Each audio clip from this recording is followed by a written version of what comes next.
Ẹ káàbọ̀ sí ìkànnì Yorùbá Entertainment Gist, níbi tí a ti ń mú àwọn ìròyìn Yorùbá àti àwọn ìṣẹ̀lẹ̀ ní ilẹ̀ adúláwọ̀ wá sí etí ìgbọ̀yìn. Ẹ máa bá wa ká lọ. Àlàáfíà ni Ìyábọ̀ Òbí wà. Nà mú bá o, ẹ farabalẹ̀, mo máa jẹ́ kẹ́yìn pè mí sórí ètò lásàlẹ̀ yìí.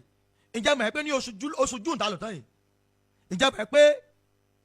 ara àwọn PA bàbá Olúalọ́ wọ́n sì lọ sí Èkìtì láti lọ fún ìyá lówó oúnjẹ. Ìtàn fún wọn ní ìparí oṣù. Ìyá sì gbà. Àwọn bẹ̀rẹ̀ látòrí ohun tó ní bàbá Olúalọ́ sílẹ̀ níjọ́ mẹ́ta yìí. From the reliable source gbogbo ẹ̀yin tẹ́ ń wò mí pátápátá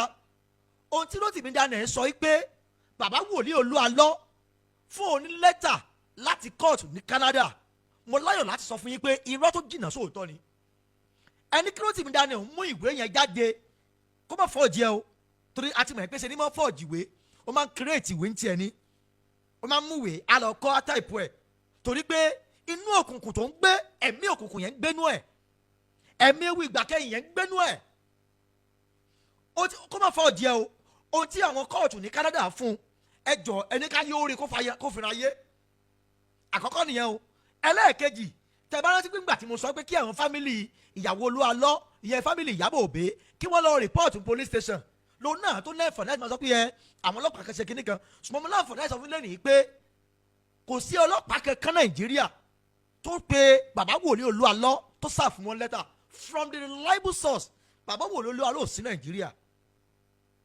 wọ́n wà ní Europe fún ìsọjí ní bàbá Olúalọ́ wà. Now àwọn tó yẹ kó gba lẹ́tà ó ṣàṣekójókè ìsábà PA bàbá tàbí àwọn secretary wọn ní church, mo láyọ̀ láti sọ fún yín pé kò sẹ́nikẹ́ni nínú wọn tí wọ́n gba lẹ́tà àtọlọ́pàá fún lẹ́tà.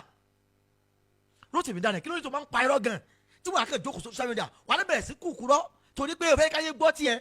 o fẹ́ káyé gba tiẹ̀. Mo láyọ̀ láti sọ fún yín pé from the reliable source kò sí ní tó jọ bẹ́ẹ̀. Now ìyẹn fún Rótìmí Daniel, fún àwọn ọ̀rọ̀ tó pa, òun sọ pé Rótìmí Daniel should stop lying. Why tó ń parọ́? Ṣé torí àti fi Facebook jẹun? Ṣé torí àti kírètì follower ní Facebook olóṣèkúnjú rọ́bà Rótìmí Daniel? Ṣé torí àti bàtọ̀ ọmọlàkejì jẹ́? Bíbélì wípé ọjọ́ tó o bá dẹ́kun àti bọ́ ọmọlàkejì jẹ́ là ń gbọ́ ẹ̀jẹ̀ kanlẹ̀. Kí ló ń tó fẹ́ gbà lókọ́ ọmọlàkejì ó ṣubú? Ó sì wá jẹ́ àwọn bàbá wa nù gbàgbọ́ lẹ̀mí èṣù rán ẹ sí. Wọ́n wá sọ pé bàbá wòlíì Olúalọ́ o, wọ́n sáà fún ẹlẹ́tà Canada, irọ́ ló ń pa náà. From the reliable source, ó kàn jẹ́ pé mo ti ní mi ò ní play voice note wọn ni. Kò sí ní tó jọ bẹ́ẹ̀, bàbá fèsì iṣẹ́ ìránṣẹ́ wọn lọ́ọ̀ni. Now níbo ni Ìyábọ̀ Òbí wà? Níbo ni Ìyábọ̀ Òbí wà? Ta ni ká bi léèrè nípa Ìyábọ̀ Òbí? Ta ni ká bi léèrè? Rótìmí Daniel, ìwọ tó gbọ́ jáde ní kó dáhùn ẹ̀ náà, gbọ́ kẹ́kẹ́kẹ́kẹ́ ní kó dáhùn ẹ̀. Ẹ má gbàgbé pé ìyá Ìyábọ̀ wọ́n bí ọmọ 8, àwọn ọkùnrin wà ń bẹ̀, ó ṣe jẹ́ àǹtí Fúnkẹ́ nìkan ló ń sọ̀rọ̀ àti ìyàwó àti màmá, ó ṣe jẹ́ àwọn nìkan ló ń sọ̀rọ̀. Ṣé àwọn fámìlì yòókù sí ní after 30 years tí ọkọ wọn kú, ìyẹn bàbá Ìyábọ̀ tó kú, kí ló ti bàbá Olúalọ́ ṣe fún yín? Ǹjẹ́ sọ́ débẹ̀ rí? Now màá fi àwọn fídíò àwọn image kankan yìí sìn, mo fẹ́ kẹ́ ẹ wo ilé tí bàbá wòlíì Olúalọ́ kọ́ fún wọn ní Èkìtì tí wọ́n sì ń gbébẹ̀ tì náà, tó wọ́n ń sọ pé ẹran ló ń sun bẹ̀. Màá fi àwọn fídíò àwọn image yẹn sìn, adébíyà ní gbogbo ẹ̀ bó ṣe rí, àwọn láǹfààní àti yá ẹ máa wò ní tẹ̀lé ni, màá máa sọ̀rọ̀ ẹ máa wò compound yẹn rèé o, ẹ máa wò compound yẹn lẹ wò ilẹ̀ ń wò yìí, ilé tí bàbá wòlíì Olúalọ́ kọ́ fún wọn rèé. Ǹjẹ́ mọ̀ yìí pé ẹyẹ kí n sáyẹ̀ kan bì ẹ máa wò lọ o, ìkànnì yẹn inú ẹ̀ lẹ́ ń wò yìí o, another view rèé o, another view lẹ́yìn rèé, another view lẹ́yìn rèé, another view lẹ́yìn rèé, wájú lẹ́yìn sìn ẹ máa rí sìn, wájú lẹ́yìn rèé ilé tí bàbá wòlíì Olúalọ́ kọ́ fún wọn rèé o, wájú lẹ́yìn lẹ́ ń wò yìí. Now ẹ tún máa rí ẹgbẹ́ kejì, mo ya gbogbo ẹ̀ ni mo ya nígbà kejì ó lẹ́ ń wò yìí, another view rèé o, the same compound ni o. Now ẹ wá wo full house lẹ́yìn, wọ́n tún ṣe débi pé gbogbo fẹ́ǹsì ẹ̀ náà ṣe. Now ẹ̀yin tí ẹ̀ ń wò mí ẹ̀ ń wọlé kan lẹ́yìn ẹ̀, mò ń bọ̀ ọjọ́ ìfihàn yín dáadáa kó lè yé yín ni o, mò ń bọ̀. Ẹ̀ ń wọlé kan lẹ́yìn ẹ̀ tó dàbí dáńsì ẹ̀ tó dá dúró yìí, ilé ta ni? Ilé Méjọ̀ Òbí nìyẹn, tó jí àbúrò bàbá Olúalọ́, àbúrò bàbá ìyàwó Olúalọ́, àbúrò bàbá Ìyábọ̀. Ǹjẹ́ mọ̀ ẹ́ pé now ṣe ti wò àbí ẹ máa wò lọ o, ẹ jẹ́ kó tó fi mi hàn yín. Ẹ ti rí fúlàsì yẹn báyìí, ilé yẹn lẹ̀ ń wò yìí, ilé yẹn gẹ́gẹ́ lẹ̀ ń wò yìí, ilé tí bàbá Olúalọ́ kọ́ fún wọn rè. now ǹjẹ́ wàá mọ̀ yìí pé mo ń bọ̀ o mo fẹ́ fi kankan yìí ni o ẹ ní sùúrù o now ẹ máa rí pé mo máàkì ilé kan ní green lẹ́yìn ilé Major Obe tó wà lẹ́yìn ilé yẹn nìyẹn ibi tí mo máàkì ní green yẹn lẹ́yìn storage yẹn ilé Major Obe ni tí bàbá Wòlíì Olúwa lọ kọ́ fún Ìyábọ̀ ìyẹn ìyá Ìyábọ̀ now ẹ wò dáadáa fẹ́ kẹ́ ẹ jẹ́ ìfarabalẹ̀ ẹ tún wò ẹ jẹ́ tún màá wá sọ̀rọ̀ lórí ẹ̀ báwo ni ilé ìṣẹ́jẹ́ ta ló nílẹ̀ kí ló ń tó bílẹ̀ yìí ǹjẹ́ ló ti mi dalẹ̀ sọ débẹ̀ rí sọ wádìí débẹ̀ rí ẹ ní sùúrù o ẹ máa rí o ẹ̀yin tẹ̀ ń béèrè pé ilé ò mátà màá wá sọ ọ̀kan fún yín ẹ máa tún ní chaati kan sìn ẹ farabalẹ̀ kẹ́ wò now reality check God bless you mo láìkì béèrè tẹ́bí lọ́wọ́ mi yẹn o àwọn abéèrè pété alẹ́ kábí léèrè báyìí now mo fẹ́ kẹ́ wò kankan sìn ǹjẹ́ mọ̀ ẹ́ pé ilẹ̀ yìí ilẹ̀ bàbá Ìyábọ̀ ni ìyẹn bàbá Òbé tó ṣaláìsí ilẹ̀ yẹn àwọn àti àbúrò wọn Major Obe náà tó ra lẹ̀ yẹn ṣùgbọ́n ńgbà tí bàbá Ìyábọ̀ pé 30 years tí bàbá yẹn kú ó ní kí láti pè ó ní bàbá Wòlíì Olúwa ló kọ́ ilé yìí tí wọ́n kọ́ fún wọn ẹni gbà wọn lọ́kọ̀ àbí ẹ má gbàgbé pé wọ́n sọ pé ó tó ọdún 5 tí àwọn ti rọ́mọ gbẹ̀yìn 2021 ó ní bàbá Wòlíì Olúwa ló kọ́ lé yìí now that 2021 náà ẹjẹ́ máa wádìí gbogbo dájú kájọ tó mú bẹ̀ ohun tẹ̀mí jẹ́ kẹ́ mọ̀ ní pé àlàáfíà ni Ìyábọ̀ Òbé wà náà mo bọ̀ ẹ farabalẹ̀ mo máa jẹ́ kẹ́yìn pè mí sórí ètò lásàlẹ̀ yìí celestial reality check Rótìmí tẹ̀ ń sọ yìí ẹ má gbàgbé pé tí bàbá Ọ̀ṣọ́fà rí o tó ní agbára omi agbára náà bàbá Ọ̀ṣọ́fà ń lò ẹ jájọ wò dáadáa o ó bú bàbá Oyèdépò ó bú Rìdíìmù ó bú Jésù Kristi Olúwa wa now ẹ tí ì rí kankan o ìgbà tí bàbá Òbé pé 30 years kú òní wọn kọ́lé yẹ now ní 2021 kí bàbá tó bí bàbá Wòlíì Olúwa lọ tó kú ǹjẹ́ mọ̀ yìí pé bàbá Wòlíì Olúwa lọ wọ́n kó bàbá wọn ìyá wọn àti ìyá Ìyábọ̀ lọ Jordan ẹ gbọ́n débi àbí ẹ wò fídíò ẹ fọ́tò lẹ́ ń wò yìí ẹni tó daṣọ blue bóra yẹ ìyá Ìyábọ̀ ni o ìyá tó wà láàrin ìyá Olúwa lọ nìyẹn o bàbá tó wà lẹ́gbẹ̀ẹ́ lọ́hùn ó ní bàbá tó kú yẹn bàbá Olúwa lọ bàbá wọn gẹ́gẹ́gẹ́gẹ́ tó kú ìgbà tí wọ́n ń ṣèríbọmi fún bàbá ìyá Ìyábọ̀ ní odò Jordan image lẹ́ ń wò yìí ó lẹ́ ń wò yẹn o 2021 ni o kì í ṣe nǹkan tó ti pẹ́ o 2021 ẹ máa wò bọ̀ n fẹ́ kẹ́ bá àwọn méjì yẹn ẹ wọ àwọn ìyá méjì tẹ̀ ń wò yìí ìyá Ìyábọ̀ àti ìyá tó bí bàbá Olúwa lọ lẹ́ ń wò yẹn ó lẹ́ ń wò yẹn o ẹ ti rí àbí 2021 gbogbo tí mò ń sọ fún yín yìí o 2021 ni ẹ wo ìyá Ìyábọ̀ ń bì Jordan náà wà yẹn o bàbá Olúwa ló kó wọn lọ o now ẹ tún wò wọ́n ń bì ó lẹ́ ń wò yìí ẹ farabalẹ̀ kẹ́ wò dáadáa o ọ̀rọ̀ sì ń bọ̀ ń bẹ́ o màá sọ gbẹ̀ títẹ̀sí fún ìdára lérò ìtìlá sàlẹ̀ yìí ẹ fọkànbalẹ̀ ẹ má kánjú n fẹ́ kẹ́ gbogbo àwọn image yẹn tán kọ̀ọ̀kan ni ẹ farabalẹ̀ kẹ́ wò dáadáa now 2021 gbogbo létẹ̀ ń wò yìí 2021 ni bọ́lá rò pé ẹ ti rí àbí ẹ ti rí 2021 gbogbo létẹ̀ ń wò yìí now ẹ ti rí àbí ẹ tún wò dáadáa bàbá tó wà lápá lọ yẹn bàbá yẹn ti kú báyìí àwọn ni wọ́n lọ sòkú wọn ní Ìfàkì yẹn nílùú bàbá Olúwa lọ àwọn lọ sòkú wọn bẹ̀ now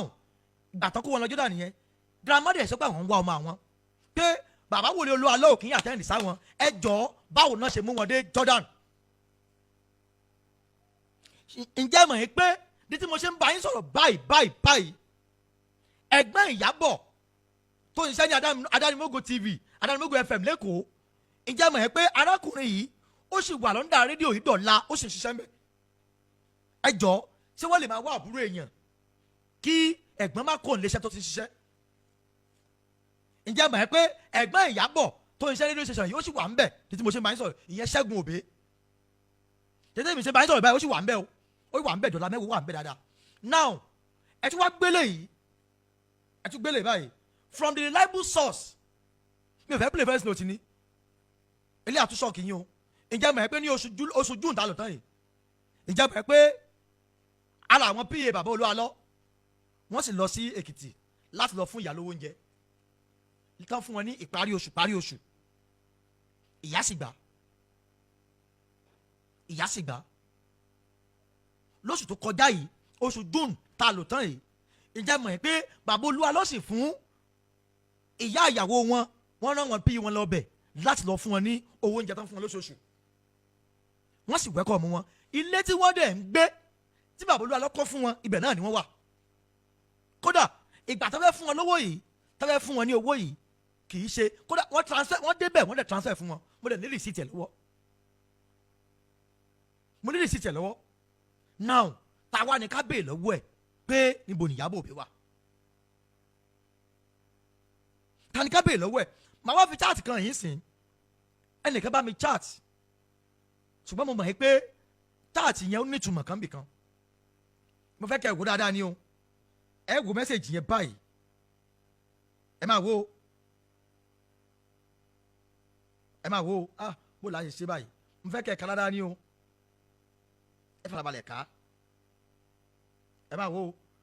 ẹ̀yin tẹ́ ẹ bá ka mẹ́sẹ̀gì ẹ mọ ẹni tó ṣe é ṣe kó sẹ́ni mẹ́sẹ̀gì sí mi mo fẹ́ kẹ́ ẹ wò báyìí ẹ wo ẹni kẹ́ni mo ṣe é mo ṣe é pẹ̀lú informant UK mi ò mẹ́ni yẹn gbàtẹ́ ni yẹn mẹ́sẹ̀gì mi ò gẹ́ni yẹn mọ̀ ó wá kọ mẹ́sẹ̀gì pé ẹni yẹn sẹ́ni fídíò kan sí mi ó wá kọ this is my mom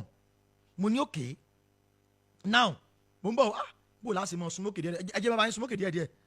gbàtẹ́ ni yẹn kọ this is my mom tán mo ní okay a sọ̀rọ̀ ó wá kọ síbẹ̀ pé ó ní obìnrin mo rò kó bá ń sọ̀rọ̀ ìgbà tó padà pè mí ó ní kì í ṣe obìnrin ọkùnrin ni o ó wá ní the only thing I want you to know is that my mommy is doing great with my brothers ta lẹ́ni yẹn tí mo ṣe ń bá yín sọ̀rọ̀ báyìí ẹni yẹn ní kí n jọ́ torí Ọlọ́run ó kọ́kọ́ ní kí n búra fún òun mo dẹ̀ búra fún un pé táàtì wa nìkan mo lè fi síta o pé ṣùgbọ́n mi gbọ́dọ̀ ohun tẹ́mi àtò ń sọ kí n búra fún un pé mi ò ní rìkọ́ọ̀dù ẹ̀ mi ò sì rìkọ́ọ̀dù ẹ̀ torí pé tí n bá ti búra fún yàn màmá dúró lórí ọ̀rọ̀ yẹn ẹ jájọ ká ẹni yẹn kọ́ síbẹ̀ pé the only thing I will let you to know is that my mom is doing great with my brothers mo wá bèèrè lọ́wọ́ ẹ̀ pé are you one of the children only leave us alone in love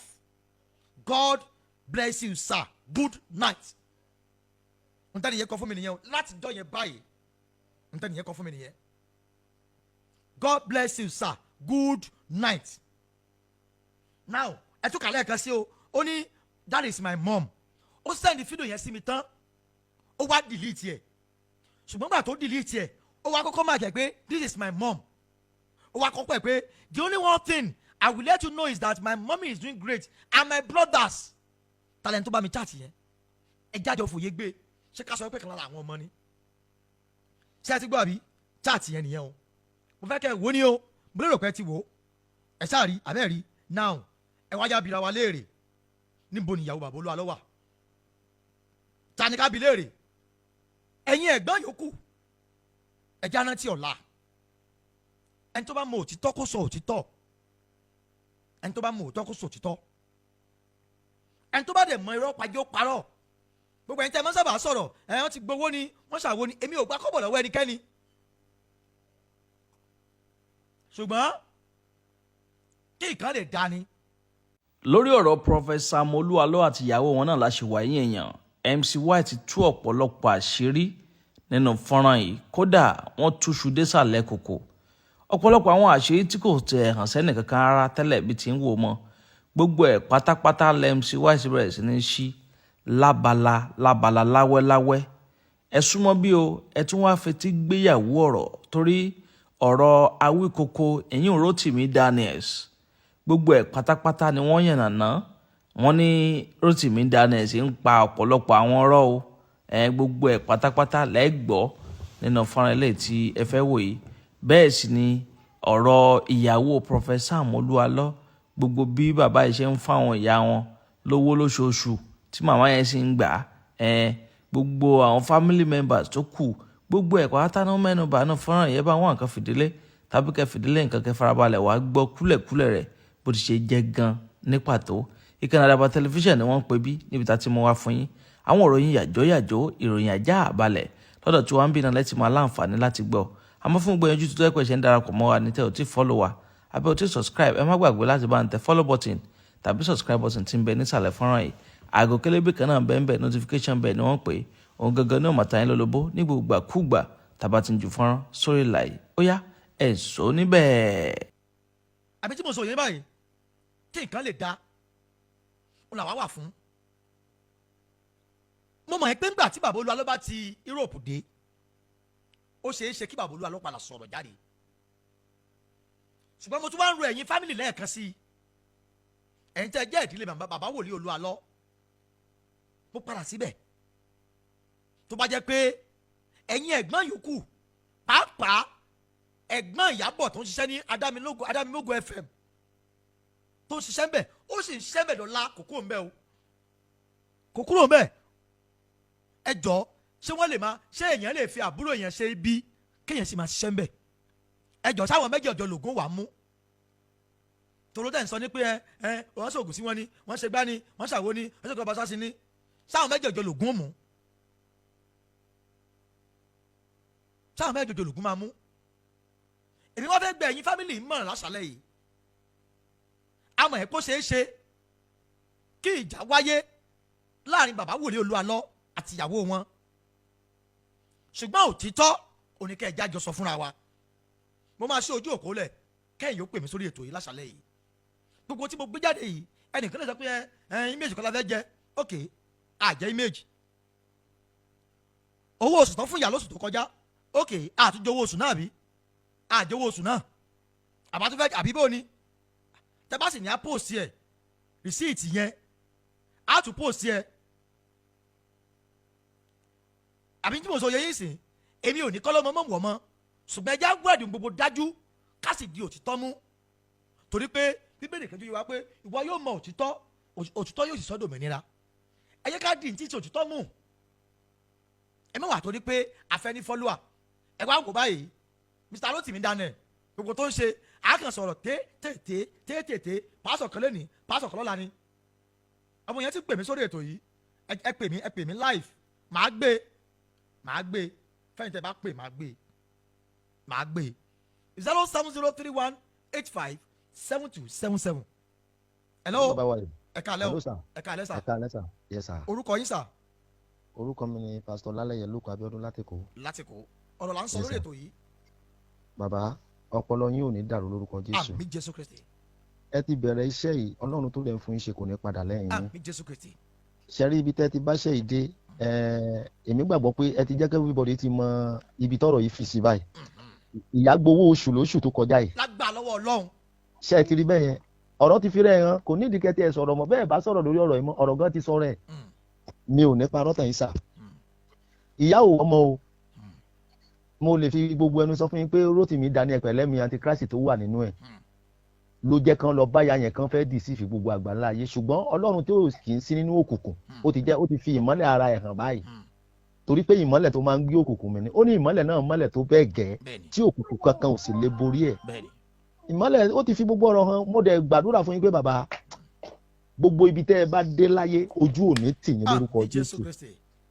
mo tún sọ bí ẹni tó ní ìdánilójú nínú agbára Ọlọ́run gbogbo ibi tẹ́ ẹ bá dé torí pé ẹ̀yin lẹ tàn mọ́lẹ̀ sọ̀rọ̀ gbogbo aráyé ń gbọ́ mi wọ́n dẹ̀ ń rí yín wọ́n dẹ̀ ń wò yín lórúkọ Baba Tọmọ Tẹ̀mí Mímọ́ òkùnkùn ò ní borí yín lórúkọ Jésù ẹni tó bá wá fẹ́ gbógun tì yín o ọ̀run máa gbógun ti gbogbo wọn pátápátá o Jésù Kristi Olúwa àtolùgbàlà wa o. àmín lórúkọ Jésù. God bless you sir. Thank you sir daddy. Amen. God bless you. ẹ ṣé sir. Yes sir. 07031857277 nọ́mbà tẹ́ ẹ pè sí nìyẹn màá ṣe ojú òpó lálẹ́ yìí ẹ̀yin èèyàn tẹ́ máa ń pè mí lábẹ́ aṣọ ẹ pè mí sórí ètò ẹ má bẹ̀rù kò sí tí Rotimi ó fi ń ṣe tẹ́ ẹ mẹ́ntẹ́ gbàgbọ́ ni tẹ́ ẹ bá mẹ́ntẹ́ gbàgbọ́ ó ní olódodo yóò náyà bíi kìnìún olódodo yóò náyà bíi kìnìún ni Bíbélì wí ẹ lè pè mí sórí WhatsApp ẹ lè pè mí sí normal call 07031857277 nọ́mbà tẹ́ ẹ pè mí sí nìyẹn ẹ má jà bà ìgbàgbọ́ jẹ́ hello hallelujah sir hello hallelujah ẹ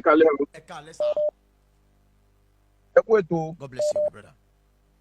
Olúwa ṣeun so à ń gbádùn ètò yẹn bẹ́ẹ̀ ṣe ń ṣe o Ọlọ́run á dẹ̀ máa kún yín lọ́wọ́ ṣiṣẹ́ àmín Jésù Kristi Ọlọ́run á ràn yín lọ́wọ́ àṣírí èṣù Ọlọ́run á tú láàrin wa àmín Jésù inú mi dùn bẹ́ẹ̀ ṣe ń ṣe àwọn iṣẹ́ yẹn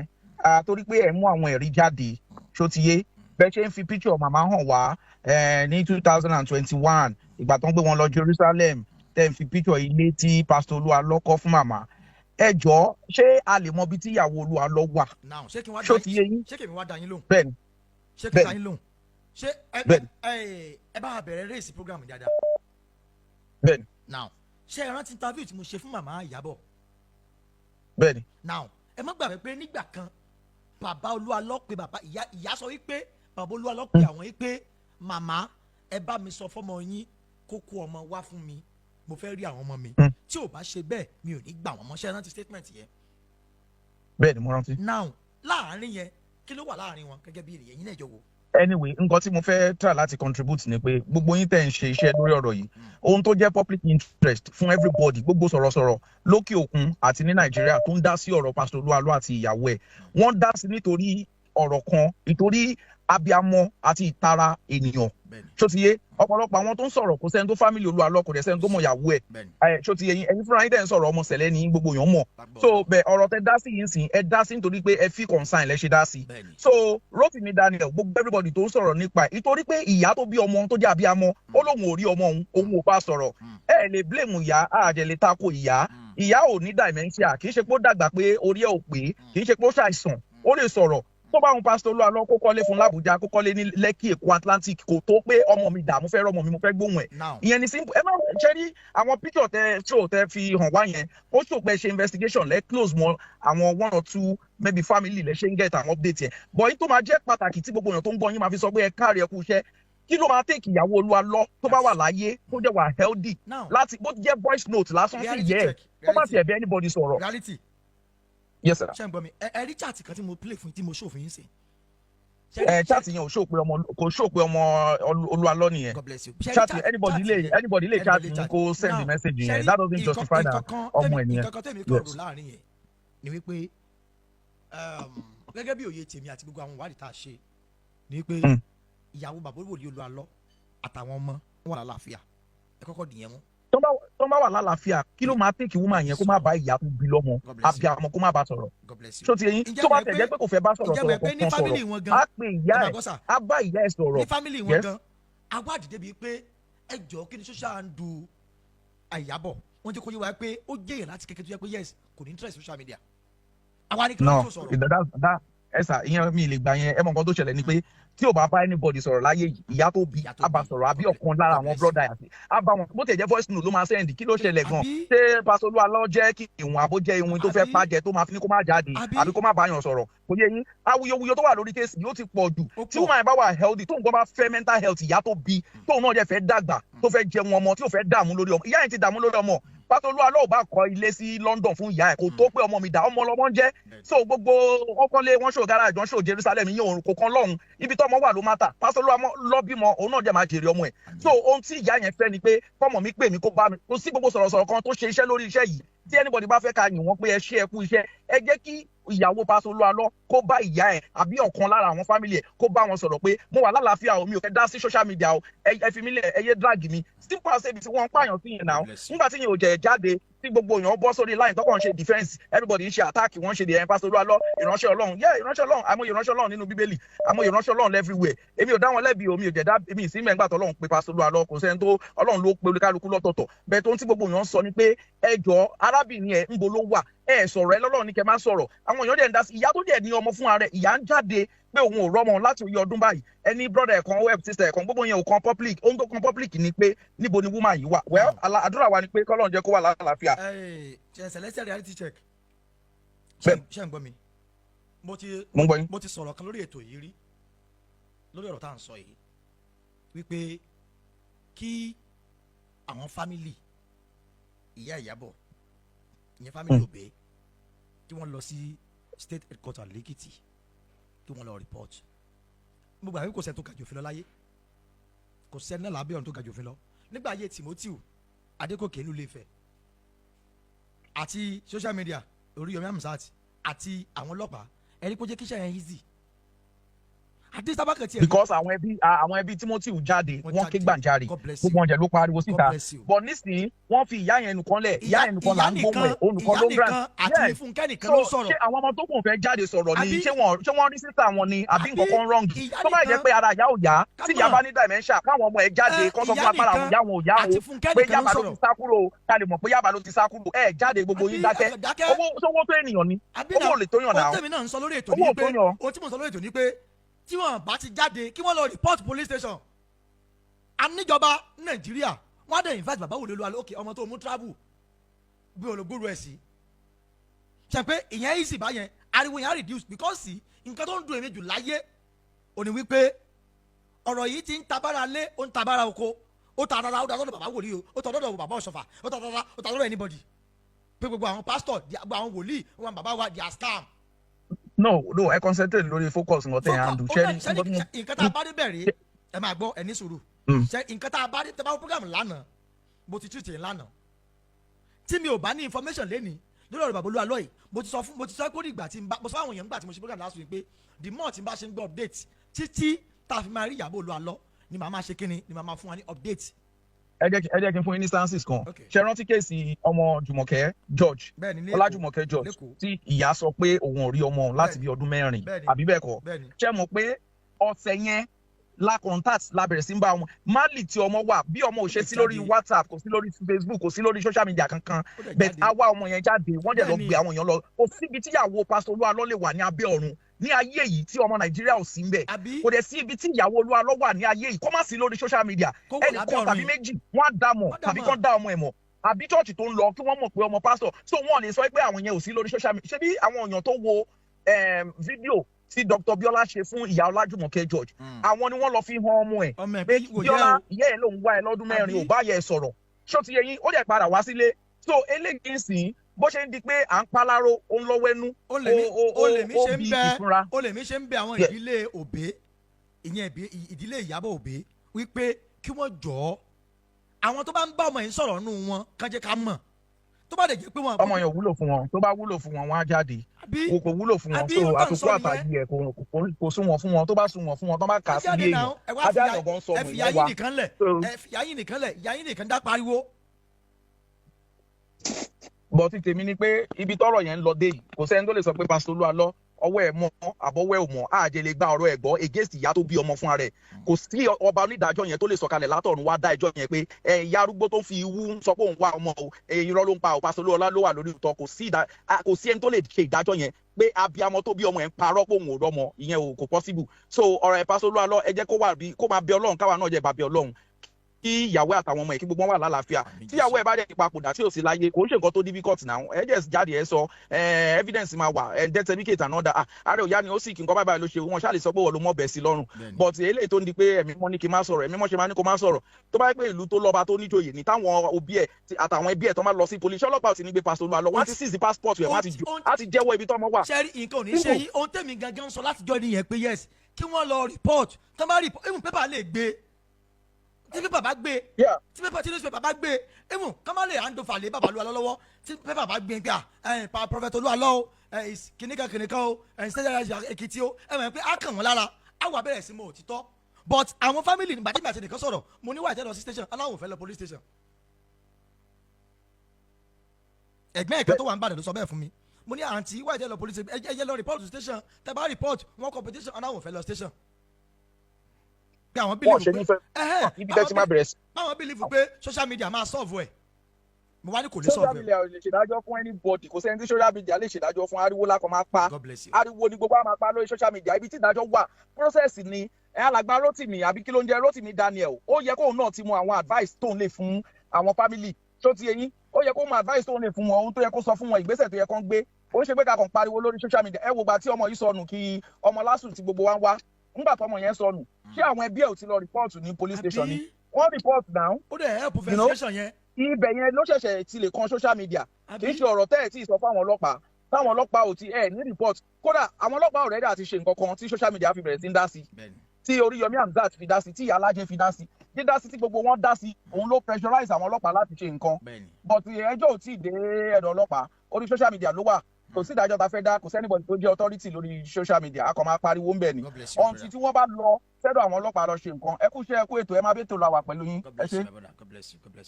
070318572 gbẹ̀ntẹ́ ń pè mí ìpè ló ń wọlé síbí o èmi kọ́ ni mi ò gbé pé yín o 07031857277 070. Brother, try to edit it right up, sir. Hello. Hello.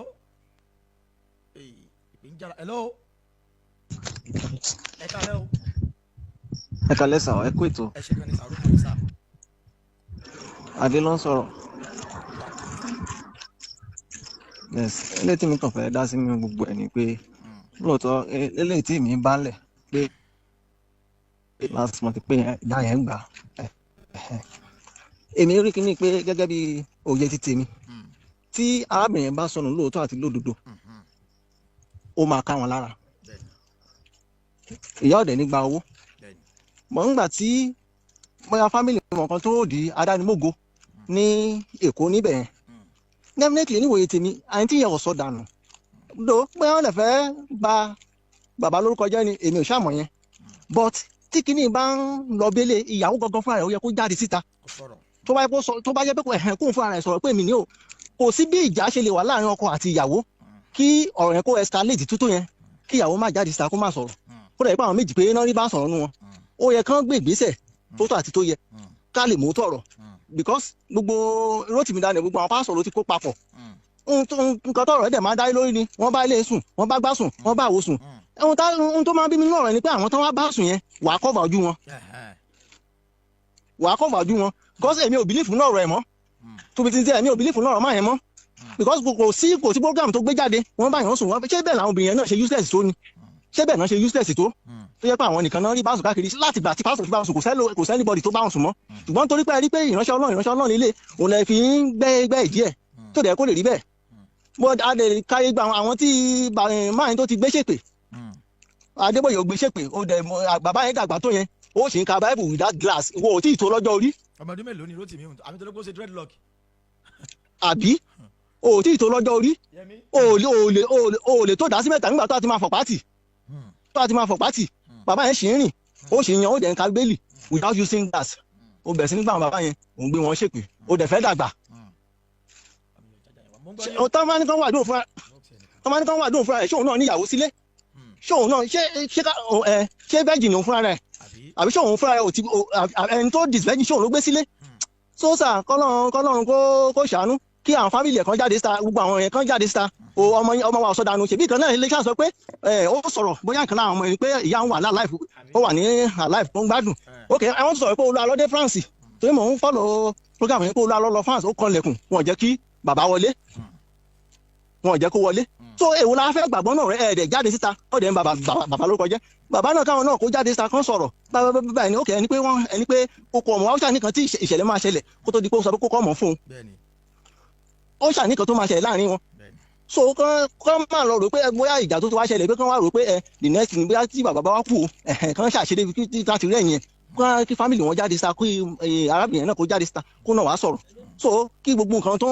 rúnlẹ̀ kó lè tán so bó ṣe jẹ́ nìyẹn sá. Amen. Yes. 07031857277 ẹ̀yin tẹ́ ń pè mí ẹ̀ náà fàní àti pè padà 07031857277 Ìyábọ̀ you need to speak okay more strength brother try to edit the right up edit okay type orí kìíní nìyẹn o orí type orí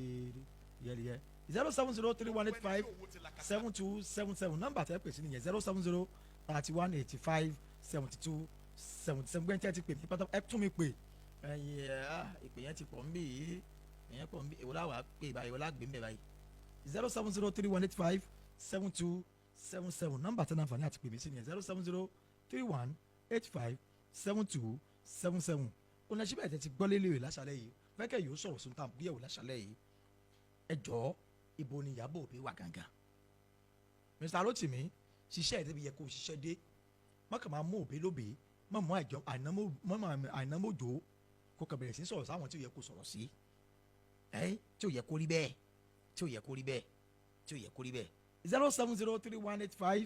07031857277 gbẹ́ntẹ́ máa ń pè mí lábẹ́ aṣọ pátápátá ẹ pè báyìí o mọ̀ pé aláàánú lọ́lọ́run kò ní fi mi àti ń sílẹ̀ kò ní fi wá sílẹ̀ láéláé ojú ò sì ní tiwa mo nígbàgbọ́ wípé ìjọba ọ̀run àpáàdì kò ní borí ìjọ rẹ̀ láéláé kò ní borí ìjọ rẹ̀ ó sì ń ṣe bẹ́ẹ̀ ó ń ṣẹlẹ̀ bẹ́ẹ̀ ni kò sí bí agbára ẹ̀mí òkùnkùn ṣe tóbi tó láyé yìí tí ó borí ẹ̀ lọ́dọ̀ tó sì wà ńlẹ̀ yìí ọlọ́run ọ̀gá àgọ́ yóò bá wa dá sí i mo nígbàgbọ́ bẹ́ẹ̀ yóò bá wa tàmálẹ̀ sí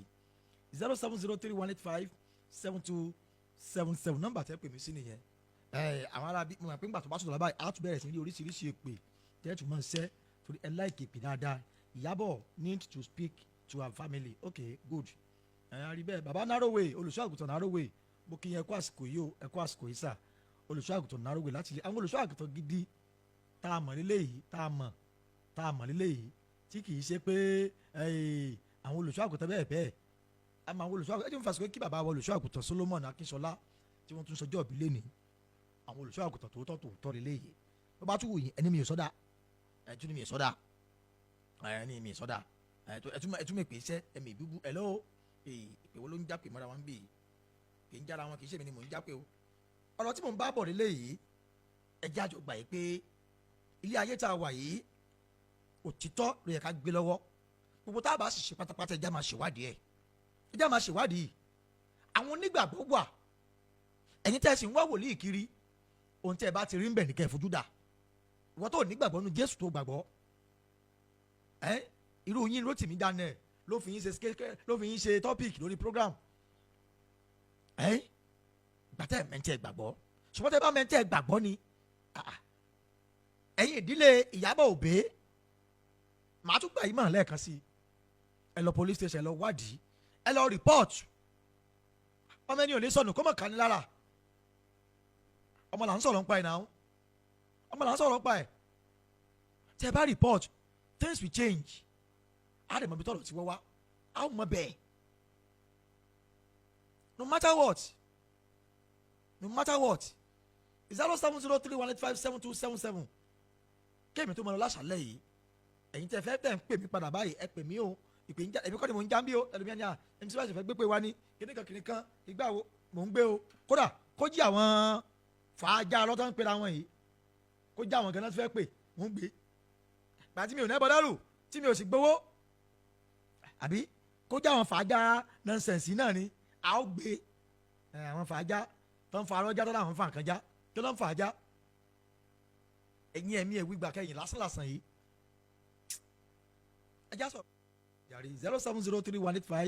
07031857277 07031857277 ìwádìí sì ń tẹ̀síwájú ó dìgbà tá a bá tó mọ ibi tí Ìyábọ̀ Òbé wà mo jẹ́ kẹ́ ẹ mọ̀ kankan lórí ètò yìí ibi tó bá wù rí ò já sí mo jẹ́ nìkan tí kì í gbẹ̀rù ibi tó bá wù rí ò já sí ó dìgbà tí Ìyábọ̀ Òbé bá jáde kí n tó stop program yìí bẹ́ẹ̀ ni ó dìgbà tí Ìyábọ̀ Òbé bá jáde ṣùgbọ́n yẹn family yẹn bí yòókù ẹ kóra yín jọ ẹ take necessary steps tó yẹ kẹ́ ẹ take ọmọ là ń wá o kì í ṣegi o ọmọ là ń wá kì í ṣegi hello ẹ káalẹ́ o. ẹ kú ètò ẹ káalẹ́ sà orúkọ yín sà. ẹ káalẹ́ o orúkọ mi ni ìránṣẹ́ Ọlọ́run Táíwò Ṣolóyè tí láti Ìbàdàn mọ́ àpẹẹrẹ yín sà. àwa náà dẹ̀ tún jẹ́ agbóhùnsáfẹ́fẹ́ God bless you. ẹ ṣe ẹ kú iṣẹ́ Olúwa. ètò yín tí mo bá wò dáadáa ọ̀pọ̀lọpọ̀ àwọn èèyàn tí wọ́n ń sọ̀rọ̀ gan-an wọn ò mọ̀dí tẹ́ fi gbé ètò yìí kalẹ̀ ṣùgbọ́n mo wá rí i pé àìmọ̀ díẹ̀ ló jẹ́ kọ́pọ̀lọpọ̀ máa sọ ohun tí wọ́n ń sọ tí ẹni tí ń bú ni ò bá dákẹ́ àti máa bú ni ẹni tí ó gbèjà ẹni tán ń bú náà ò ní dákẹ́ àti má gbèjà ẹ̀ bóyá ọ̀rọ̀ mi yé yín dáadáa mo wà pẹ̀lú yín mo wà pẹ̀lú yín. tí ẹnìkan bá lè jókòó wípé tọ̀ nítorí pé òun lọ ìlú kan òun wá pàdé agéwọ́ lójú ọ̀nà tó wá tán wá bi léèrè pé níbo ló lọ́wọ́ ní ìlú àwọn agéwọ́ ni ṣé o tí ì dénú ìlú yẹn gangan ẹni tó pàdé lọ́nà ló wá fi ń ṣèdájọ́ gbogbo ẹni tí ń gbé nú ìlú. torí àwọn tí wọ́n kọ́kọ́ bẹ̀rẹ̀ fàájà lórí ọ̀rọ̀ bàbá Olúalọ́ tí àwọn náà bá fẹ́ ṣe dáadáa ẹ rí i pé ẹ sọ̀rọ̀ kan mo kọ́kọ́ wò pé lè ṣe Ìyábọ̀ Òbé ló kọ́kọ́ kígbe ta náà. bẹ́ẹ̀ni. àbá ti gbàgbé ọ̀rọ̀ yìí ni. kì í ṣòro kọ́ bẹ́ẹ̀ ni ẹgbàá èso òun ṣe bí ẹni tó súnmọ́ bàbá Olúwalọ́mi mọ́bọ̀rọ̀ náà ṣe bẹ̀rẹ̀ òun ni wọ́n fi ọ̀rọ̀ wá lẹ́nu wò. pásítọ̀ Ṣẹ́gun Oyèbọ́lá. ẹ ṣe pásítọ̀ Ṣẹ́gun yìí ni wọ́n fọ̀rọ̀ wá lẹ́nu wò ló fi kan wípé ìyàwó ẹ̀ gan kinní kan lọ̀rọ̀ fi débi pé ìyàwó gan àbí ibo nìyàwó ẹ̀ wà ibẹ̀ lọ̀rọ̀ ti bẹ̀rẹ̀. ìgbà tọ́rọ̀ wá débi wípé ó dáa tí àwa Fàájà tá a bá la gbé gbèsè ọ̀rọ̀ yìí tá a bá rí ẹnìkan tí a lè fi lọ́lọ́rùn nínú ẹbí tó dẹ̀ jẹ́rú ìyá ẹni yẹn ó ṣeé ṣe kọ́rọ̀ yìí má fẹ́ dùn. ṣèbí gbèsè wípé lọ bá wa interview ìyá náà sì bá padà ríbi tó já sí. tó bá wá rí bẹ́ẹ̀ èmi ìbá wá wò pé kásẹ̀ sọ pé nìkan àbẹ́ni méjì péré ló fọwọ́ kún ìyá lọ́wọ́. kí ló dé tí àwọn tí wọ́n wà ní abala ọ̀dọ́ tiwọn yẹn wọ́n ṣe kúkú wá owó káwọn gba legal team kí wọ́n lọ gbé ìyá pé ìyá ẹ̀yin lẹ́tọ̀ọ́ bọ̀wé ṣùgbọ́n àwa wà lẹ́yìn yín tó fi jẹ́ pé ariwo orí afẹ́fẹ́ là ń gbọ́ ìtàbùkù orí afẹ́fẹ́ là ń gbọ́ ẹ̀sùn orí afẹ́fẹ́ là ń gbọ́ ìlú tá a sì wà ẹ ti sọ ìlú tó lófin ni tí àwọn náà bá fẹ́ ṣe dáadáa èyí tó yẹ ká gbọ́ láti bí ọjọ́ mẹ́ta sẹ́yìn náà ni pé tọ́ àti gbé gbèsè o ibi tí èmi náà tiẹ̀ ti kí yín gangan dáadáa ni pé tí mo ti rí i pé kì í ṣe pé ẹ gbè lẹ́yìn ẹnì kankan tí ẹ̀yin fúnra yín bá lè sọ gbangba ní yanya wípé tó bá ṣe pé tọlọ́pàá ni ẹ fọlọ́pàá invite Olúwalọ́. ó túmọ̀ sí pé gẹ́gẹ́ bí wọ́n pè kankan ní rudiment of broadcasting ó gbọ́dọ̀ fi síbì kan ó bá fẹ́ jẹ́ agbóhùnsáfẹ́fẹ́ kó jẹ́ akọ́ṣẹ́mọṣẹ́ ṣùgbọ́n èèyàn wá nítorí pé yóò ní fi síbi kan kí ẹ̀ wá rí i pé táwọn kan ń ṣe òtọ̀nà bọ́n ṣe ń ṣe ìyàtọ̀ wà nù akọ́ṣẹ́mọṣẹ́ àti mo déédéé lórí afẹ́fẹ́. ìrúnú mi gbé mi lórí afẹ́fẹ́ ìwà mi gbé mi lórí afẹ́fẹ́ èrò ọkàn mi gbé mi lórí afẹ́fẹ́ ó yàtọ̀ sí pé mo kọ́ṣẹ́ mo mọṣẹ́ mo fi ń sọ̀rọ̀ lórí afẹ́fẹ́ ìyẹn lẹ́yìn ń ṣe tí ò yí ọ̀pọ̀lọpọ̀ àwọn èèyàn aláwọn tó lè dáwó àbí làwọn máa ń sọ lọ́hùn aláwọn tí ó lẹ́nu lọ́rọ̀ làwọn ń sọ lọ́hùn aláwọn tó ń mòfin làwọn ń sọ lọ́hùn kí ló dé tá àti ìwà àríṣẹ́ gbogbo àwọn bíi mẹ́ta àbí mẹ́rin tí mo kà á lẹ̀. mo fọwọ́ àtọmọdé lẹ́nu ǹjẹ́ ẹmọ tó fọ́ ni ló ti bẹ̀rẹ̀ tí ó gbé ọ̀rọ̀ yìí tó bẹ̀rẹ̀ sí í sọ oríṣiríṣi nǹkan yìí ǹjẹ́ mọ̀ ẹ́ pé lẹ́yìn Tèmítọ́pẹ́ Kọ́láwọlé ó ní ẹnìkan bàdàn tó jẹ́ obìnrin tí wọ́n jọ lọ síbẹ̀ yẹn tó jẹ́ ọmọ Èkìtì ǹjẹ́ mọ̀ ẹ́ pé láti ìgbà yẹn kò ní ẹlòmíì tó ń pè ní investigation team mọ́ tó lè máa ṣe investigation fún mọ́ àfi tó bá wọ social media nìkan. ó kọ̀ wá dùn mí torí Rótìmí Daniel tá à ń sọ yìí mo fẹ́ lè sọ pé ẹ̀gbọ́n mi tán yanyan ni. ẹ mọ̀ dáadáa. mo fẹ́ lè sọ pé ẹ̀gbọ́n mi tán yanyan torí pé kò sí bí wọ́n ṣe ki oríkì rẹ̀ tí wọ́n ní kì í mọ́ mi. ọmọ ìlú bolẹ̀ yín náà. Abẹ́òkúta kódà Ìgbórè gan jọ ni wá. Ìgbórè jọ ni yín. Ìgbórè gan jọ ni wá ẹ mọ̀ pé ṣó wà ní ọkọ mi mo dẹ̀ ti pè wọ́n rí nígbà tí ọ̀rọ̀ kan kọ́kọ́ ṣẹlẹ̀ kódà mo ti kọ́kọ́ wọ láìfù wọn rí nígbà tí wọ́n jọ́ tí mo kọ́ wo torí mi gẹ́gẹ́ báwa náà ṣe ní sáfìtíkẹ́ẹ̀tì tó jọ mọ́ṣẹ́ yìí mi déédéé mi fẹ́ sọ̀rọ̀ àmì di sọ̀rọ̀sọ̀rọ̀ orí ayélujára nìkan torí pé téèyàn bá ti ń pẹ́ ń bẹ̀ jù téèyàn bá múra dáadáa wọn ò fẹ́ dàbí tiwọn náà téèyàn bá múra dáadáa. ẹ mọ bàbá ẹ dáadáa. rárá o mi ìsúnmọ́ wọn lé o. ṣùgbọ́n ọmọ ìlú kan náà jọ ní. ìkan náà jọ ní wa torí àgbọ̀dọ̀ sọ pé nítorí pé èèyàn mi ò ṣe èèyàn ẹni mi ò fẹ́ ni ṣùgbọ́n síbẹ̀ èmi ti bá wọn sọ̀rọ̀ rí ládẹ̀ ni wọ́n tẹ̀lé tí mo sọ ni kódà àwọn ìgbésẹ̀ wọn dáa láti ilẹ̀ bí mi ṣe kọ́kọ́ rí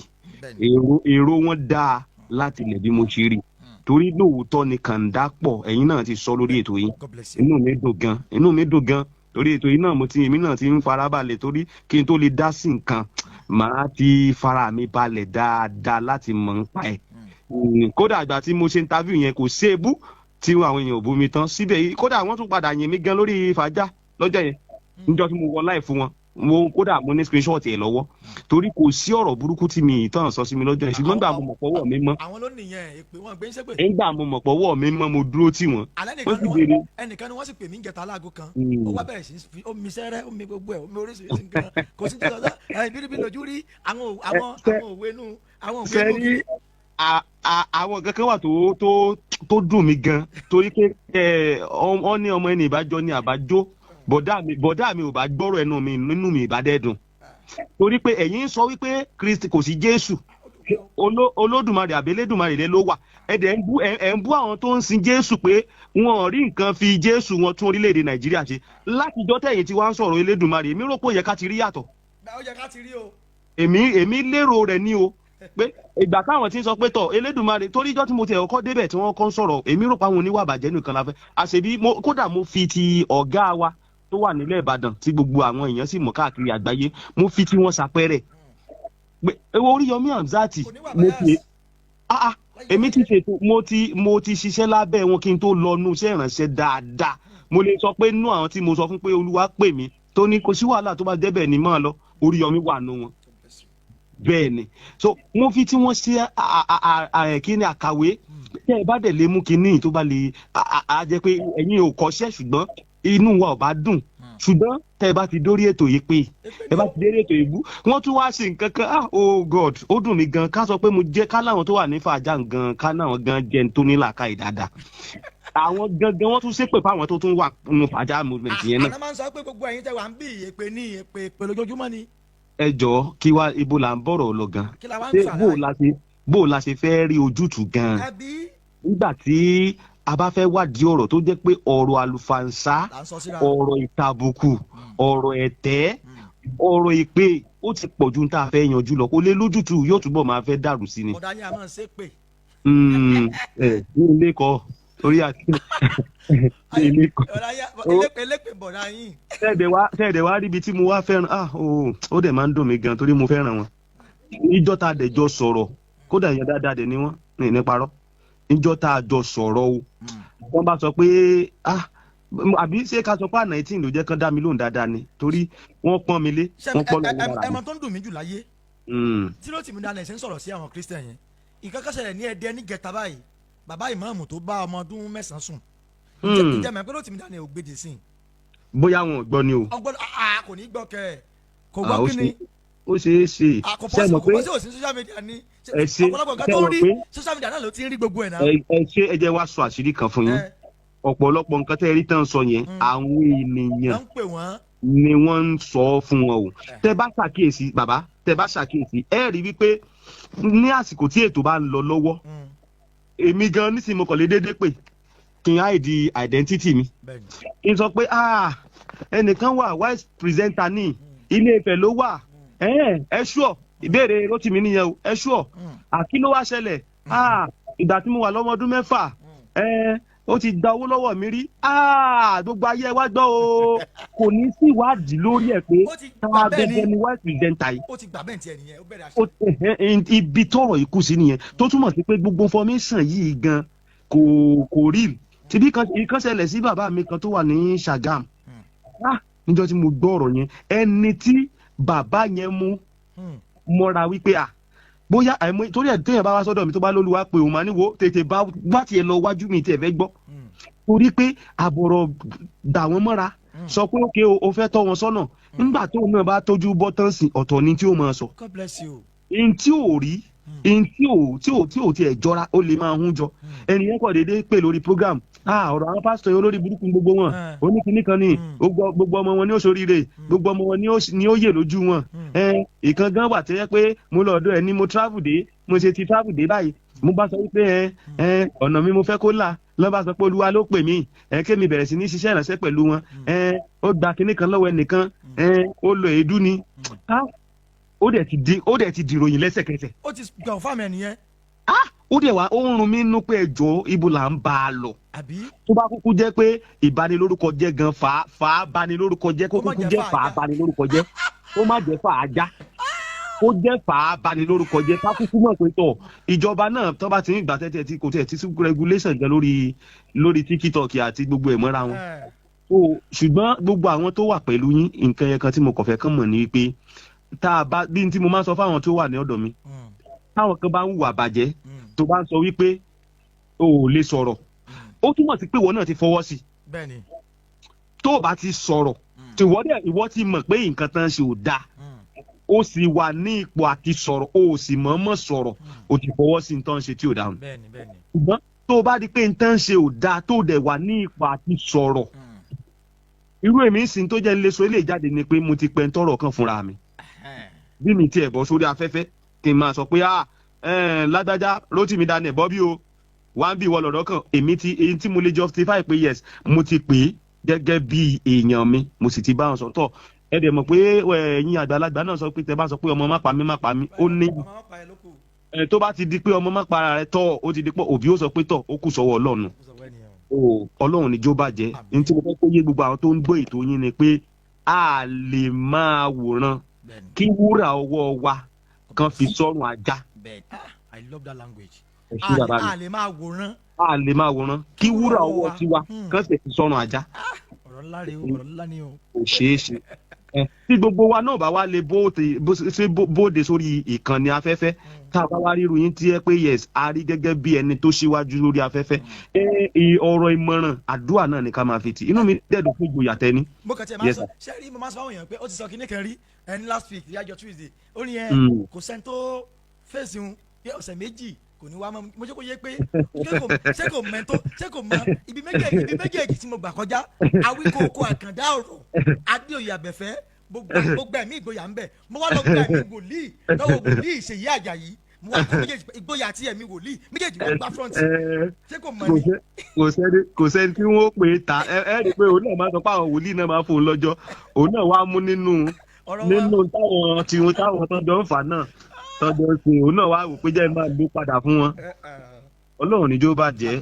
èèyàn wa náà ni o èèyàn wa náà ni o tí àwa tá a bá mọ̀ nípa Bíbélì díẹ̀ á mọ̀ pé èèyàn wa ni. I love Rótìmí Daniel as a person. I love him as a human being. ṣùgbọ́n mo hate ẹ̀mí inú ẹ̀. bí Sọ́ọ̀lù náà ni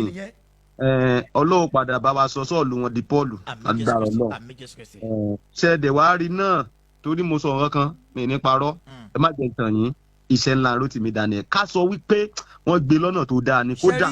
èmi jẹ́ fi rò lọ́kàn. àwọn pásítọ̀ tí wọ́n ń ṣe àṣemáṣe yẹ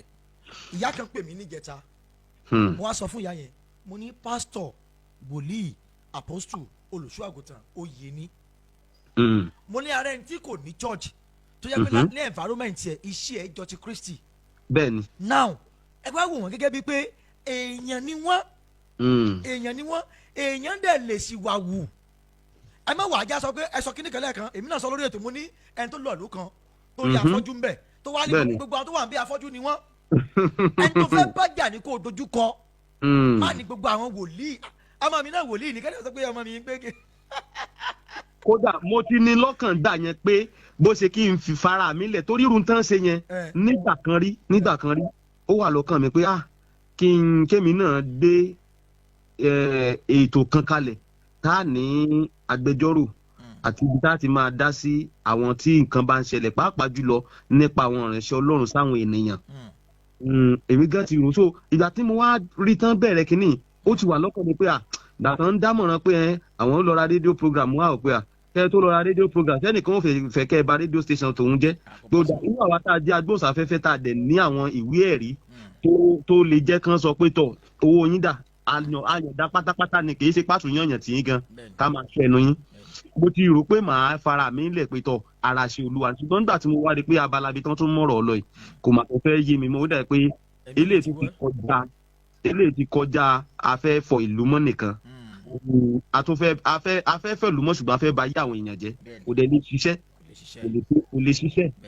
ẹ bá fẹ́ fọ̀ ìlú mọ́ ẹ kúkú já fọ̀ mọ́ tá a bá dẹ̀ pé ìbànújẹ́ náà ni kí wọ́n kú mọ̀ pé tọ̀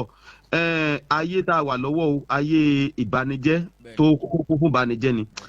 Ọlọ́run ní jó bàjẹ́ ládàá Ọlọ́run ẹ̀yin bẹ́ẹ̀ ṣe ń ṣe ẹ má jò sú yín ẹ má jò lẹ́gbẹ̀ẹ́ bàbá sì jọ ń fa àwọn náà ń fa lọ́dọ̀ tiwọn ni àwa náà ń fa ń bí bàbá sì wá jọ ń fa mo mọ̀ pé òtítọ́ náà ni ó padà lékè. mo sọ nǹkan lórí ètò yìí mo ní ibi tó bá rè rí ò já sí ó dé bàtà bá tó gbóhùn Ìyábọ̀ Òbí kí n tó sinmi mi ò fẹ́ mọ́ bí kódà kó já mọ́ bàbá Olúwa lórí mo rẹ́dí láti sọ̀rọ̀ ẹ̀ torí pé ìyí tí mo gbé lọ́wọ́ fún mi láàyè pé kásẹ̀ máa dà nǹkan Olúwa lórí irọ́. ṣe wá rí ọ̀rọ̀ tá a wá ń sọ yìí gan náà ọ̀rọ̀ tó ti níyànjú ni ṣùgbọ́n kí ìpà tó tónu kó má bàa tán lẹ̀ náà la fi fẹ́ kó yanjú àbí nǹkan tí mo sọ tí yìí ọ̀rọ̀ tó níyàn kódà ọ̀rọ̀ tí kò àwọn ọmọ bíi 16 years 15 years gan wọ́n gbọ́dọ̀ mọ̀ pé ọ̀rọ̀ tí ò tiẹ̀ ní nǹkan à ń fà rárá òun lọ̀rọ̀ irú ọ̀rọ̀ bẹ́ẹ̀ torí àkọ́kọ́ ń bẹ̀ ẹni tán wá ó lẹ́bí bẹ́ẹ̀ni ó lára bẹ́ẹ̀ni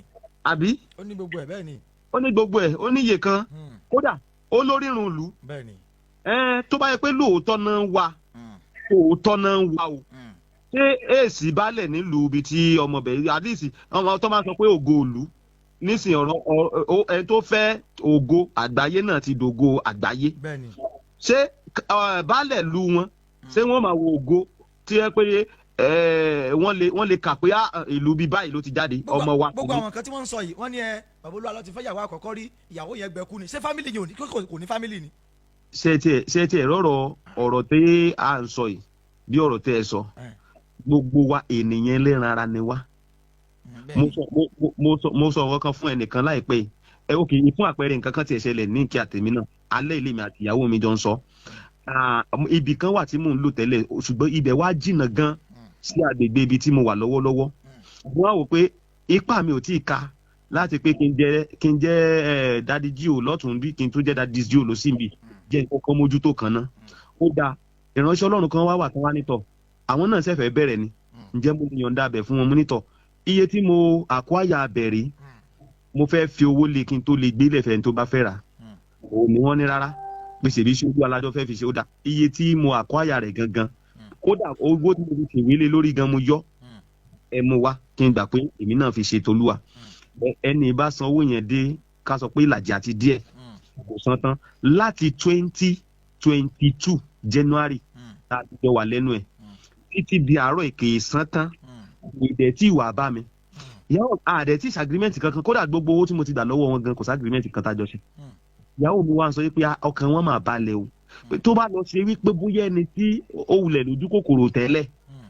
ṣé ẹ mọ̀ pé àkọ́kọ́ owó tó ń fi san gan kò ní kó o jíṣẹ́ débi pé yóò sọ pé ilẹ̀ gan rè kẹ́ wá máa lò lọ. bẹ́ẹ̀ni. so ó túmọ̀ sí pé ìwà olúkálukú wa náà kò ní ṣaláì máa wà ń bẹ̀ bí ènìyàn ṣùgbọ́n àtúnṣe nìkan ni a kàn ń gbìyànjú kí gbogbo wa máa ṣe pàápàá jùlọ àwa tá a bá ti jẹ́ ìránṣẹ́ Ọlọ́run ìdí nìyẹn tó fi jẹ́ pé mo máa sọ fáwọn èèyàn CAC tí mo ní lọ́wọ́ inú mi dùn mo pè yín fún kankan láìpẹ́ yìí tó jẹ́ ti ìgbóhùnsáfẹ́fẹ́ àkọ́kọ́ Ọlọ́run jẹ́ kí n dá ẹgbẹ́ agbóhùnsáfẹ́fẹ́ lẹ̀ lọ́wọ́lọ́wọ́ tó túmọ̀ sí pé bí n bá bọ́ sórí afẹ́fẹ́ tí n bá máa sọ tíjọba bá tiẹ̀ ní kí ló ń ṣe mí máa fi hàn wọ́n ṣèbẹ́yìn náà lẹ́yìn ọ̀dà ìwé ẹ̀rí sí ìjọba lẹ́ẹ̀ fún mi tí tó tún jẹ́ iléeṣẹ́ ara tèmi gan Ìyọlọ́mọ Wonder Limited mo tún ní ṣùgbọ́n lé déédéé rí mi kí n jáde o orí màá ti rò lẹ́ẹ̀mejì pé gbogbo àwa èèyàn tàn ń gbọ́rọ̀ oríṣi èèyàn bíi 15 ló wà lórí nínú ayé gan àwọn kan wà wọ́n mọ òótọ́ gangan o ṣùgbọ́n kì í tún ṣe nítorí nǹkan fẹ́ jẹ àwọn kan wà nítorí nǹkan fẹ́ jẹ sà ṣùgbọ́n àwọn kan tún wà kì í tún ṣe nítorí nǹkan fẹ́ jẹ o torí pé wọ́n mọ òótọ́ ṣùgbọ́n torí pé kí nǹkan náà lè bá a dàrú nítorí ìpè tá a pè wọ́n sí nínú ayé ni ìpè kí nǹkan ṣáà dàrú ṣùgbọ́n wọ́n dẹ̀ mọ̀ tọ́ àwọn kan sì wà wọ́n mọ̀ òótọ́ ṣùgbọ́n aṣọ tó wà lọ́rùn wọn aṣọ tí ń da irọ́ tí ń da kíní borọ́ òótọ́ ni aṣọ tí ń da òótọ́ tó ń da aṣọ dògbò òótọ́ mọ́lẹ̀ ni àwọn kan sì wà bí Ọlọ́run ṣe dá wọn gangan wọ́n á rò òótọ́ báyìí wọn ò dẹ̀ ní gbè sẹ́yìn olóòótọ́ ẹ̀yìn ẹni tó ń parọ́ náà tó máa lọ gbèsè kódà kò sí iye tán nílé náà tán lórí wọ́n ti mọ̀ pé òótọ́ rèé àti bẹ́ẹ̀ lọ máa wá wò pé tí n bá wá gbọ́rọ̀ kalẹ̀ tí mo mọ̀ pé òótọ́ ni tí gbogbo àwọn tí mo kà kalẹ̀ bẹ́ẹ̀ ìbá wa sọ pé rárá kò rí bẹ́ẹ̀ èèyàn kò máa patubu ẹnu náà gbogbo ìgbà náà ni onírú nǹkan tó ń dọ́gbọ́n ṣẹlẹ̀ díẹ̀díẹ̀ tá à ń sọ yìí lóòótọ́ wọ́n sọ wípé ilé ò jẹ́ nǹkan kan àbí kinní kan ò jẹ́ nǹkan kan àbí ó dáa bí bàbá Olúwa ló ṣe wá lówó tó yẹn bọ́lọ̀ ṣe kádàrá pé kan ní tó yẹn ká sọ pé a rí òbí lónìí tó jẹ́ pé nǹkan kan ò ní ṣe wọ́n o tá a bá rí Ìyábọ̀ Òbí lónìí tó jẹ́ pé nǹkan kan ò ṣe o ṣùgbọ́n ẹsẹ̀ ló fi ń rìn ó wá ń kiri pure water kiri ìyá Ìyábọ̀ Òbí bí bàbá Olúwa ló ṣe lówó tó àwọn tó ń sọ pé àwọn nǹkan tó ń ṣe jàmọ́ kankan mo tún sọ yìí o ìyá Ìyábọ̀ Òbí bí wọ́n ṣe lówó tó yẹn wọ́n ṣẹ̀ wá lọ ń yá pọ́ọ̀tù tó fẹ́ fi dáná kí wọ́n kámẹ́rà ẹ̀ ẹjọ́ sáyò tún ní sọ̀rọ̀. àyà sọ̀rọ̀. so nígbà tán èyí tán wá ṣe náà síbò náà la ìtọ́ kọ́kọ́ ṣe náà tí àwa tẹ́ ẹ kọ́kọ́ rí òun náà lẹ́ẹ̀ fi kan ayé tá a fi kún débi tá à ń lọ. so a túmọ̀ sí pé ń sìn so tí Ìyábọ̀ Òbí bá ti wá sọ̀rọ̀ lónìí sí gbogbo tí bàbá Olúwa lọ tán ti rà fún wọn torí dáàdì mi kan inú mi dùn pẹ̀lú orúkọ tí àwọn náà gbé lọ́wọ́ yẹn ká wá sọ pé tí àbó òbí bá ti wá sọ̀rọ̀ lónìí sí yìí o gbogbo tí bàbá Olúalọ́ ti ṣe fún ìdílé yẹn pátápátá o kó lọ gba gbogbo ẹ̀ ẹjọ́ ṣáà yóò tún ní bẹ̀rẹ̀ ogun bẹ́ẹ̀ so kí wá là ń sọ gan kí là ń sọ so gbogbo nǹkan bíbélì sọ pé ohun gbogbo ń ṣiṣẹ́ pọ̀ fún rere so ó túmọ̀ sí pé àti nísìnyí nǹkan tẹ́yìn dẹ́n justify ni pé yíyà tí wọ́n ṣàwọn nǹkan yìí fún wọn àti yíyà tí wọ́n sọ pé wọ́n ti ń wá àwọn ọmọ God bless you ó lè mí bẹ́ẹ̀ káwọn èèyàn inú mi ẹ rí pé bí mo ṣe ń sọ̀rọ̀ yẹn rí pé mo ti understand the program yìí dáadáa ni ṣùgbọ́n àwọn ọmọ pé ibi tẹ̀yìn ń lọ nìyẹn àwọn rò pé materials lẹ̀ ń value pé ẹ̀ value life but ẹ̀ ń relate materials àsìkò tí materials yẹn dé pẹ̀lú time tí wọ́n sọ pé àwọn ń wá life so gbogbo ẹ̀ náà ń ṣiṣẹ́ wọnú ara wọn náà ni àwọn Yorùbá máa ń sọ̀rọ̀ wọn á ní ibi tá à ń lọ lákọ̀ọ́kọ́ dé ká tó débi tá à ń lọ Ọlọ́run níjó bá jẹ torí ẹlòmíì náà ilẹ̀ sì ti tú díẹ̀ ẹ kú ètò náà sà kò ní rẹ̀ ìlàgbára Ọlọ́run ó dàrọ̀. 07031857277 tá a bá rí ìpè ẹ̀yọ̀ kan sí méjì sí káàtó wà lórí ètò láṣálẹ́ yìí gbẹ́dẹ́ ti pè mí pátá mo dúpẹ́ lọ́wọ́ yín o wọ́n pè lórí ọ̀rọ̀ yìí a ò rí ìdájọ́ òdodo lórí ẹ̀ lágbára lọ́wọ́ Ọlọ́run mo nígbàgbọ́ bẹ́ẹ̀ tó dájú gbẹ́dẹ́ ti kọ́mẹ̀ntì pátá gbóyin mo kí gbẹ́dẹ́ ti kọ́mẹ̀ntì pátá mo kí gbogbo yín lọ́kùnrin lóbìnrin tábàní àmọ́ dárúkọ ilẹ̀ aṣọ ilẹ̀ àmọ́ èrò pọ̀ lórí ìlà tí wọ́n ti kọ́mẹ̀ntì síbẹ̀ gan èrò pọ̀ ńbẹ̀ gan tí yẹ pé tọ́ tábàní àṣẹ mọ́ dárúkọ ńkọ̀ọ̀kan ààyè gan ò ní gbà wá láṣálẹ́ yìí gbogbo yín pátápátá mo síbẹ̀ mo dúpẹ́ lọ́wọ́ yín ojú ò ní tì yín ọkàn gbogbo wọn sì balẹ̀ ẹ já máa fi lè ṣe lọ láṣálẹ́ yìí 07031857277 07031857277 ẹ follow page yìí dáadáa Wise FM Ilé-Ifẹ̀ live ẹ bá mi tẹ follow ẹ dẹ̀ tẹ notification sign tó wà níwájú bí aago báyìí ẹ tẹ̀ sílẹ̀ táti bá ti wà online a tún máa ṣe bẹ́ẹ̀ máa náǹfààní àti máa gbọ́ wa a tún pàdé lọ́la lágbà lọ́wọ́ Ọlọ́run lórí new update nípa ibi tá a bọ́lọ̀ dé èmi àti yín òun tá a sùn lálẹ́ yìí kò ní jẹ́ òun àsùngbẹ̀yìn